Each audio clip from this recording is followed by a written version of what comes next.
They say that blood is thicker than water, but in my experience, blood is also much quicker to let go when they think they no longer need the person holding them up.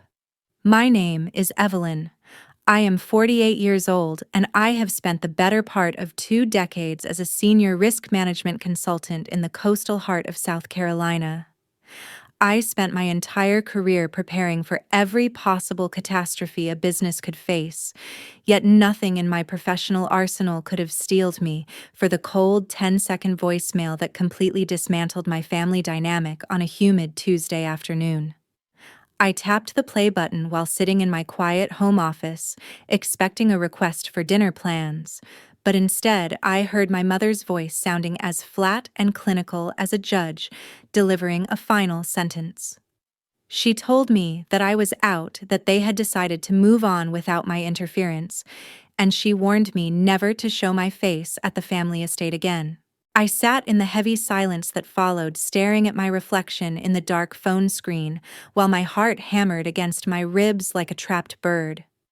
Instead of calling back to beg for an explanation or screaming into the void of her cruelty, I let my professional instincts take the wheel to secure what was rightfully mine.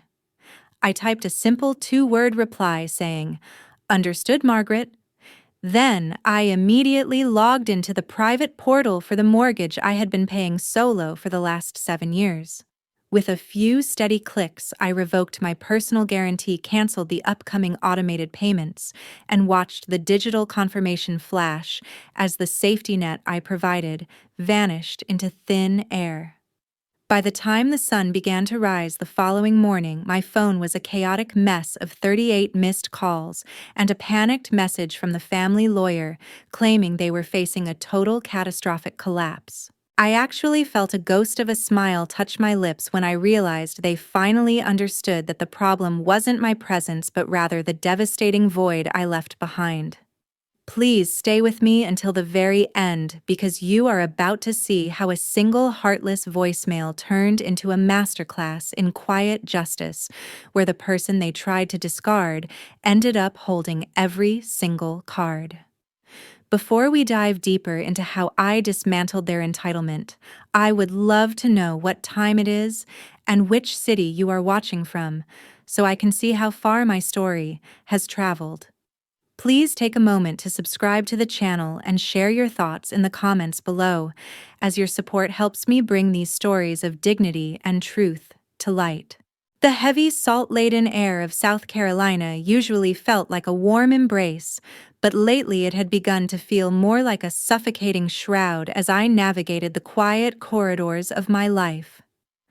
My name is Evelyn, and for the past 20 years I have functioned as the silent architect of my family's survival, a role that required me to vanish into the background while my bank account remained front and center.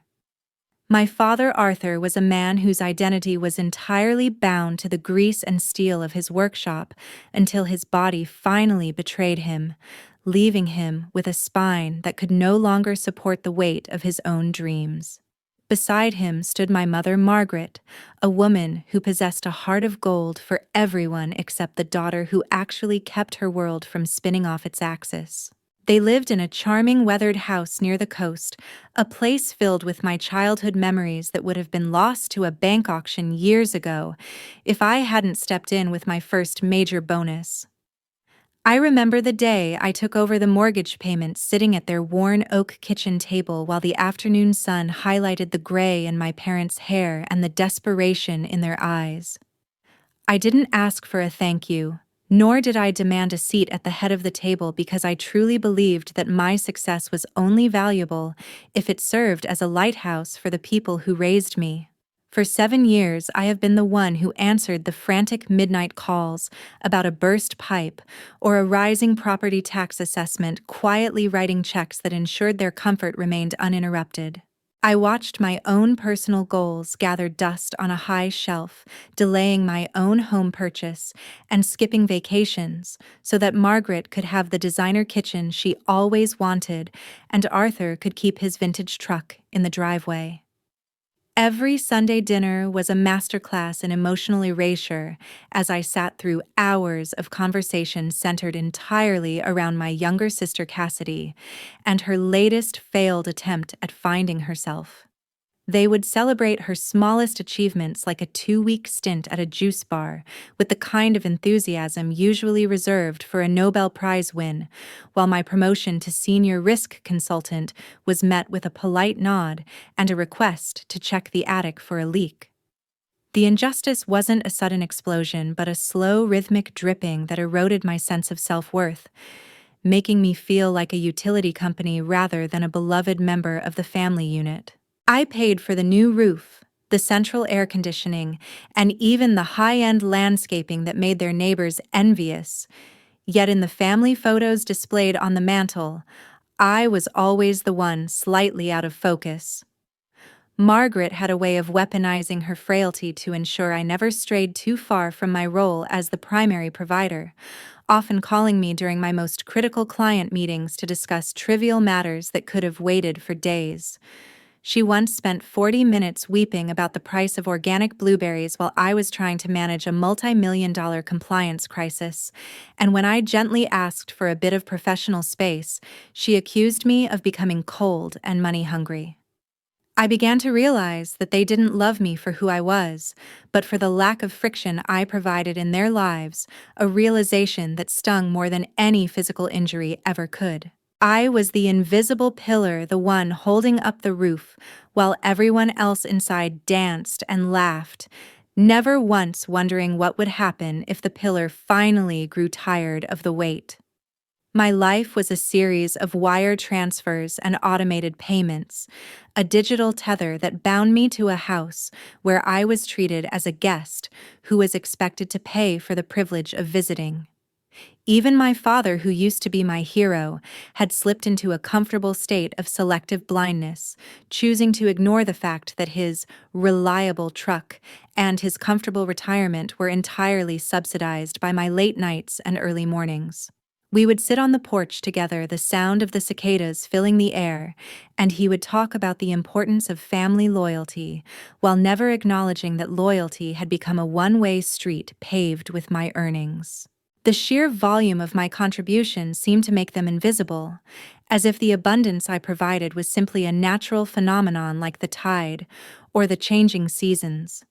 I had built a fortress of security for them, sacrificing my own peace of mind to ensure they would never feel the cold wind of financial instability, yet I was the one shivering in the dark. The more I gave, the less they saw of me until I was nothing more than a signature on a document and a balance on a screen. The atmospheric pressure within our family began to shift the moment Cassidy moved back home for the 4th time in 5 years, bringing with her a suitcase full of resentment and a mind sharpened by a desperate need for a scapegoat. She didn't see a sister who had spent a decade protecting our parents. She saw a rival whose competence made her own repeated failures look even more glaring and inexcusable. Cassidy began a subtle, poisonous campaign of whispers, sitting with Margaret on the back porch for hours and planting seeds of doubt about my true intentions for the family estate. She suggested that my control over the mortgage and the household accounts wasn't an act of love, but a calculated strategy to keep our parents infantilized and dependent on my whims. I started to notice a new jagged edge in our interactions, a coldness in Margaret's voice when she asked why the deed to the house wasn't in her name alone, as if I were a stranger trying to steal her legacy. Cassidy had convinced them that I was hoarding the equity in the home, whispering that they were essentially tenants in their own house because I had handled the legal complexities of the refinancing. The irony was almost physical, a bitter taste in my mouth, because without my intervention, there wouldn't have been a house for them to argue about in the first place. My father began to retreat even further into his silence, his eyes darting toward Cassidy every time I tried to discuss the upcoming property tax payments or the long-term maintenance schedule. Cassidy portrayed herself as the champion of their freedom, using flashy buzzwords she had picked up from social media to describe my decade of financial support as economic manipulation and toxic boundary crossing. She told our mother that I looked down on them, that I secretly laughed at their inability to manage their own affairs, and that I was waiting for them to pass away so I could sell the house and keep all the profit. These were lies designed to hit Margaret at her most vulnerable points, feeding into her insecurities about aging and her fear of losing control over the only world she had ever known. I found myself walking into a room only for the conversation to stop abruptly, the air thick with a tension that I couldn't cut through, no matter how much logic or kindness I offered. The campaign of isolation extended to our extended family in the Carolinas, as Cassidy began sharing cryptic stories on social media about the shadow of a controlling sibling and the struggle for family dignity. I received concerned calls from aunts I hadn't spoken to in years, women who had been led to believe that I was some kind of financial predator who was bullying my elderly parents into submission. When I tried to confront Cassidy about the rumors she was spreading, she simply gave me a patronizing smile and told me that I was clearly overwhelmed and perhaps needed to step back from family matters for a while. It was a masterclass in gaslighting, a coordinated effort to rewrite the history of the last 10 years until I was the villain and she was the savior of the family legacy. Margaret's attitude shifted from passive-aggressive to outright hostile as she began to demand that I hand over the login credentials to the mortgage portal and the private trust I had established to pay for their health care. She spoke about reclaiming her power, a phrase I knew had been fed to her by Cassidy over glasses of sweet tea and hours of manufactured grievances. I watched as my mother, the woman I had worked so hard to protect, began to look at me with the same suspicion she would reserve for a door-to-door scammer. The crack in our relationship was no longer a hairline fracture, but a gaping wound that bled my enthusiasm for the family dry, leaving me wondering why I was still fighting so hard to save people who were so eager to believe the worst of me. Cassidy had successfully turned my greatest acts of devotion into evidence of my supposed cruelty, creating a narrative where my absence was the only way for the family to truly thrive. The summer heat in South Carolina had reached a sweltering peak, mirroring the invisible pressure that was building within the walls of my parents' home as I prepared what I thought would be my ultimate act of devotion. Despite the cold glares from Margaret and the persistent whispers coming from Cassidy, I had spent the last 6 months working double shifts and cutting every possible personal expense to finalize a massive financial surprise. I was on the verge of paying off the final $60,000 of their mortgage, entirely a move that would have cleared the title and given them absolute ownership of the property without a single cent of debt remaining. I had even contacted a local contractor to start the renovations on the back porch that my father had always dreamed of fixing, envisioning a future where they could sit in the shade without a care in the world. My plan was to present the paid-in-full deed during their upcoming 45th wedding anniversary, a milestone that I wanted to mark with the kind of security that few families in our town ever get to experience. I remember sitting in my office late at night, surrounded by spreadsheets and legal documents, feeling a weary sense of pride because I believed this final sacrifice would finally prove my love and silence Cassidy's poisonous narrative. Every time I made a payment toward the principal balance, I felt like I was buying a piece of my own freedom as much as theirs, hoping that once the debt was gone, the tension would vanish along with it. I ignored the way my mother would abruptly end our phone calls whenever I asked about the mail, and I overlooked the fact that Cassidy had started inviting suspicious-looking financial advisors over to the house for private meetings.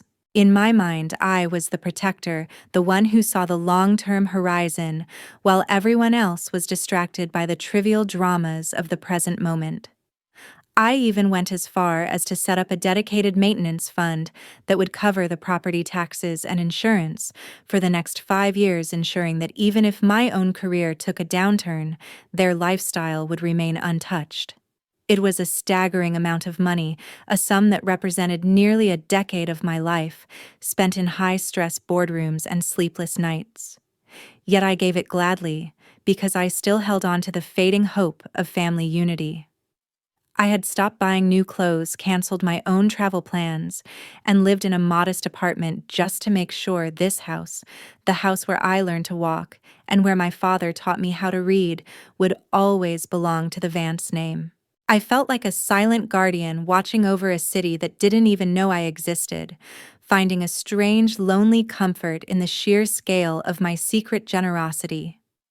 There were moments when the exhaustion felt like a physical weight in my bones, but I would look at the photo of my parents on my desk and tell myself that it was all worth it for their peace of mind. I didn't realize that while I was building a monument to our family's future, Cassidy was busy digging a grave for my reputation using the very bricks I had provided. The documents for the mortgage discharge were sitting in a sleek leather folder on my passenger seat as I drove toward the coast. My heart light with the anticipation of finally ending this long, expensive journey of financial stewardship. I had even drafted a heartfelt letter to go with the deed, expressing how much I valued the lessons they taught me, and how honored I felt to be able to provide them with a debt-free retirement. I imagined the look of relief on my father's face, and the tears of joy in my mother's eyes when they realized they would never have to worry about a bank or a foreclosure notice ever again. It was supposed to be the crowning achievement of my life as a daughter, a moment of pure, unadulterated grace that would bridge the gap that had grown between us over the last year. I was walking into their house with the keys to their ultimate freedom, completely unaware that they had already changed the locks on their hearts and were waiting to cast me out into the cold. The transition from a celebratory mood to a state of absolute devastation happened so fast that I barely had time to register the shift before the ground was pulled out from under my feet. I had just pulled into my driveway after a long day of meetings when my phone vibrated with a voicemail notification from Margaret, and for a split second I felt a rush of warmth, thinking she was calling to invite me over for an early anniversary dinner. I tapped the screen with a smile, but the voice that came through the speaker was not the mother I had spent my entire life trying to please and protect. It was the voice of a woman who had been completely hollowed out by Cassidy's lies, a voice that sounded as sharp and cold as a winter frost hitting a summer garden. She told me without a hint of hesitation or regret that they were done with my interference, that I was no longer welcome in their home, and that they were moving on as a family without me. The voicemail lasted only 10 seconds, but in that short span of time she dismantled 20 years of devotion and told me never to come back, effectively orphaning me while I was still standing in the middle of my own living room. I stood there in the silence of my apartment, the leather folder containing the paid mortgage document still clutched in my hand, feeling a numbness spread from my fingertips all the way to my soul. It wasn't just a request for space. It was a total excommunication, a public execution of my status as a daughter, delivered with a clinical detachment that hurt more than any scream or insult ever could. I realized in that moment that Cassidy had finally succeeded in convincing them that I was a threat to be eliminated rather than a daughter to be cherished. The sheer audacity of the betrayal was breathtaking, as they were discarding me at the exact moment I had finished securing their entire future with my own sweat and blood. I looked down at the documents that would have given them everything, and for the first time in my life, I didn't feel the urge to fix the situation or beg for their forgiveness. A cold, crystalline clarity began to settle over me, replacing the years of guilt and obligation with a sharp sense of self-preservation that I had suppressed for far too long. I didn't call Margaret back to scream about the mortgage, nor did I reach out to my father to ask how he could let this happen. Instead, I simply sent a 2-word text that said, "Understood, Margaret." Then, with a steady hand and a heart that felt like it had turned to stone, I called the bank's legal department and the real estate attorney to halt the final processing of the mortgage payoff. I didn't just stop the payoff, I officially withdrew my status as the guarantor for the property, a move that I knew would trigger a massive reevaluation of their loan eligibility within 24 hours. The realization that they were willing to throw me away like a piece of trash after everything I had done created a vacuum of emotion in my chest, a void that was quickly filled by a quiet, calculated resolve. I logged into the household utility accounts and the insurance portals, removing my credit cards and my name from every single recurring payment that kept that house functioning. I wasn't doing it out of a desire for petty revenge, but out of a sudden deep understanding that if I was out of the family, then my financial protection had to be out as well. They wanted to move on without me, so I decided to give them exactly what they asked for, which meant they would have to face the cold reality of their financial situation without my invisible hand guiding them. I spent the rest of the night systematically dismantling the safety net I had spent a decade weaving, watching as each digital link was severed until they were standing alone on a crumbling cliff of their own making. By the time I was finished, the folder on my desk was no longer a gift, but a record of a life I was leaving behind, a life where I was a person and not just a source of revenue. I sat in the dark watching the moonlight hit the floorboards and felt a strange sense of peace that I hadn't known since I was a child. They had chosen a path without me, and while it was a path that led directly toward a financial abyss, it was a path they had walked onto with their eyes wide open. I didn't hate them, but I no longer felt the need to save them from themselves, a shift in perspective that felt like a heavy chain finally snapping and falling away. The betrayal was complete, but so was my transformation from a victim of their entitlement into the master of my own destiny, and I knew that by morning the silence would be broken by the sound of their world falling apart. The dawn that followed my decision to withdraw from the family's financial affairs didn't arrive with a dramatic thunderstorm, but rather with the heavy, stagnant heat of a South Carolina morning that seemed to mirror the suffocating reality my parents were about to face. By 6 o'clock, the silent peace of my kitchen was shattered by the rhythmic, frantic buzzing of my phone against the marble countertop, a sound that I simply observed with a detached curiosity, as if I were watching a distant fire from a safe distance. I counted the missed calls as they piled up in neat digital rows, 38 separate attempts from Margaret and Arthur that represented a sudden, desperate realization that the invisible hand feeding them had finally been withdrawn. I knew exactly what had triggered this avalanche of panic, because the bank's automated system in our region is notoriously efficient when a primary guarantor suddenly revokes their legal and financial backing. The moment I canceled the pending mortgage payoff and retracted my personal guarantee, the Vance family estate shifted from a secure legacy into a high-risk liability that the bank was no longer willing to tolerate. I sat quietly with my coffee, watching the sunlight crawl across the floorboards, while imagining the scene at their house as the first of many digital alerts began to hit my mother's inbox. They had spent years treating my financial support as a natural right, like the air they breathed or the tide that rose every morning, and now they were discovering that the air was thin and the tide was rapidly going out.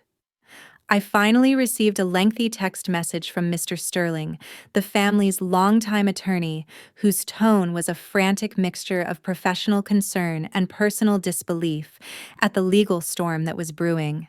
He explained that the bank had already flagged the account for immediate review, and that without my signature on a series of emergency reinstatement forms, the foreclosure process would begin within the next 30 days. I didn't rush to reply or offer a solution, because I understood that any move I made to help them now would only reinforce the very entitlement that had led to my excommunication. The pressure began to mount as the morning progressed, with Margaret transitioning from demanding phone calls to long rambling voicemails that were thick with the sound of forced tears and manipulative guilt. She spoke about the family name being dragged through the mud of a public foreclosure auction and the sheer shame of having a "for sale" sign planted in the front yard of the house they had lived in for decades. She tried to frame the situation as a technical glitch or a misunderstanding by the bank still refusing to acknowledge that her own heartless voicemail was the very thing that had dismantled her safety net. It was a fascinating study in cognitive dissonance to hear her beg for my help while simultaneously avoiding any mention of the fact that she had told me never to show my face again. Meanwhile, Cassidy had gone completely silent on my personal line, though I heard through the grapevine that she was frantically calling distant relatives to ask for loans, only to be met with the same polite refusals that she had given to every employer she ever had. I spent the afternoon wandering through the local botanical garden, surrounding myself with the quiet growth of nature, while my family's world was effectively collapsing under the weight of their own arrogance. I reflected on how many thousands of hours I had sacrificed in high-stakes boardrooms just to ensure that my father could tinker in his garage without a single worry about the mortgage. I realized that my mistake wasn't in being generous, but in being so invisible in my generosity that they forgot the gift required a giver who deserved at least a modicum of respect. The crushing weight they were feeling now wasn't a product of my malice, but simply the gravity of their own financial reality finally exerting itself after years of being suspended by my labor. I felt a profound crystalline sense of relief as I watched the sunset over the marshland, knowing that for the first time in 20 years, the only life I was responsible for saving was my own. 3 days of absolute silence from my end finally forced them into the only arena where I was willing to engage, which was the neutral mahogany-scented office of our family attorney, Mr. Sterling.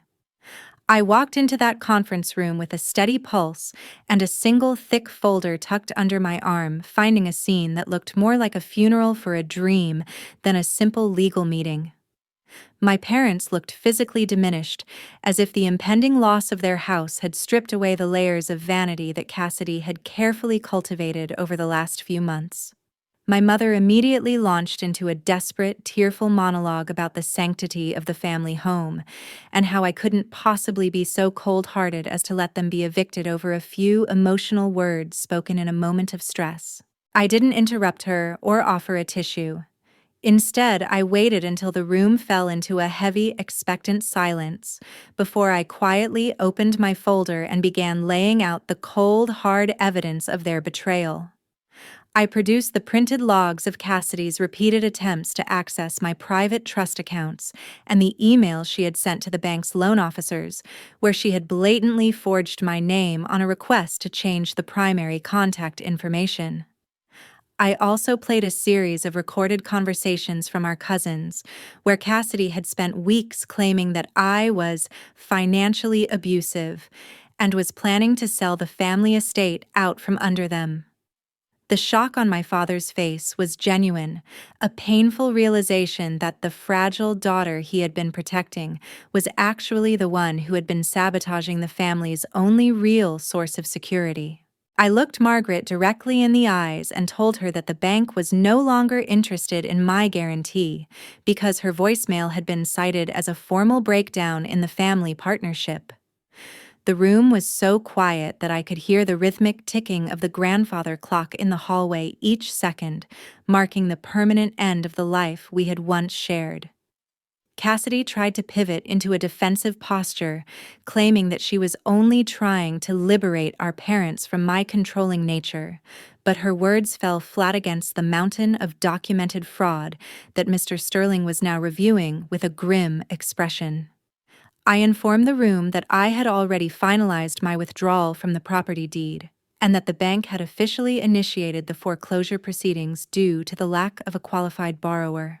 I told my parents that I would not spend another dime to save a house that had become a monument to their ingratitude and Cassidy's greed, but I also stated that I wasn't entirely without mercy. I offered to fund a modest 2-bedroom rental for them in a quiet part of town, but under one non-negotiable condition: Cassidy would never be allowed to live there, and she would have zero access to any financial support I provided. The explosion of anger from Cassidy was immediate and predictable, but my mother finally silenced her with a look of such profound disappointment that even my sister seemed to shrink into her chair. As I stood up to leave that office, I felt a strange mixture of grief for the family I thought I had, and an overwhelming sense of triumph for the woman I had finally become. I had spent my entire adult life trying to buy a seat at a table that was never truly mine, and now I was walking away from that table with my dignity and my bank account fully intact. I didn't look back as I walked through the door, even when I heard my mother call my name with a voice that was broken by the weight of her own regret.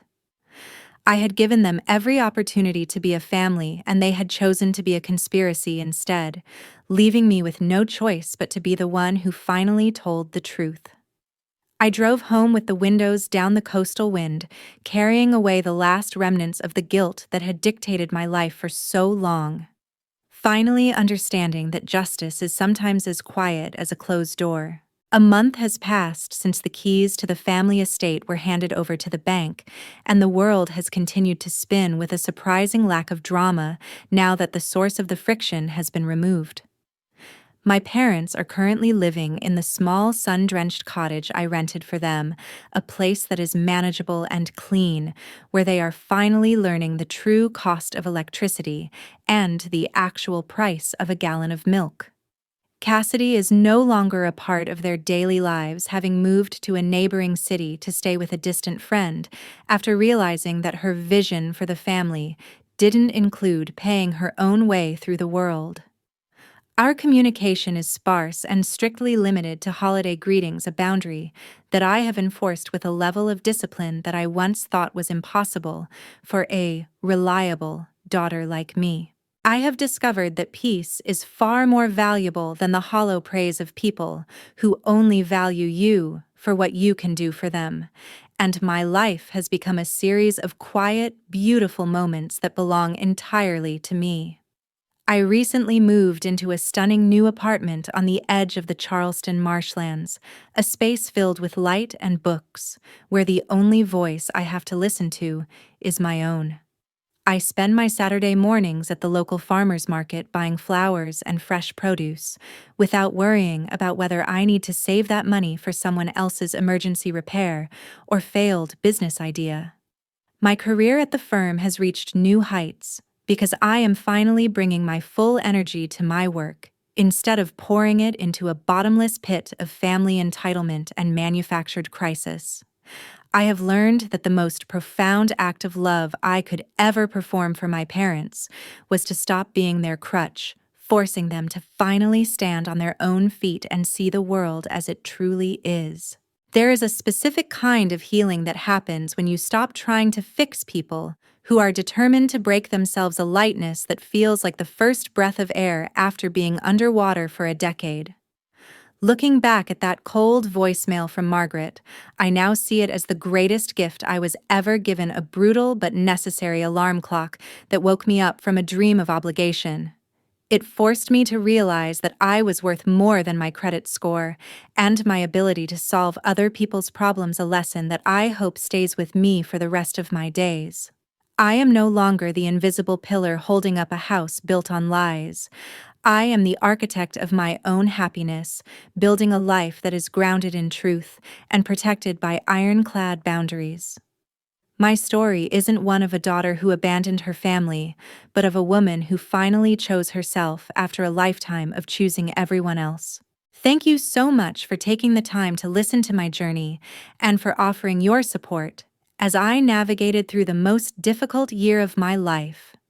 If you have ever felt like you were being used by the people you love, or if you are struggling with the fear of setting a boundary that might change your family forever, I want you to know that you are not alone. Please share your own experiences in the comments below, as I truly believe that our shared stories are the most powerful tools we have for healing and for finding our own quiet justice.